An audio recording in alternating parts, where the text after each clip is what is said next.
Protes jalan rusak, lurah ngepringan mandi air kubangan di jalan. Kerusakan jalan sepanjang sekitar 7 km terjadi di Kecamatan Jenar, Kabupaten Sragen. Ruas jalan yang terdampak membentang dari Melale, tepatnya di dekat SMP Negeri 2 Jenar, hingga depan Balai Desa Ngepringan.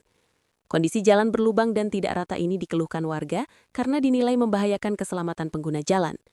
Kepala Desa Ngepringan Sragen Sunarso menjelaskan bahwa pembangunan jalan sejauh ini hanya dilakukan hingga wilayah Bayanan. Sementara itu, ruas jalan dari Bayanan menuju Melale belum tersentuh perbaikan, meski kondisinya kian memprihatinkan dan berulang kali dikeluhkan masyarakat. Menurut Sunarso, kecelakaan lalu lintas di jalur tersebut terjadi berulang kali. Truk terguling hingga kendaraan mengalami kerusakan serius seperti pecah tangki oli kerap dilaporkan, akibat lubang jalan yang sangat dalam. Warga berharap pemerintah segera turun tangan sebelum korban terus berjatuhan. Sebagai bentuk protes, Sunarso melakukan aksi tak biasa dengan mandi di kubangan jalan rusak.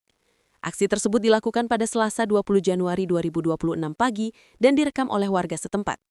Video berdurasi 27 detik yang memperlihatkan aksi protes sang kades itu kemudian diunggah ke berbagai media sosial, mulai dari Facebook, Instagram, hingga TikTok. Rekaman tersebut dengan cepat menyebar luas dan banyak ditemukan di Facebook, menarik perhatian warganet terlibat kondisi jalan rusak yang dinilai membahayakan pengguna jalan.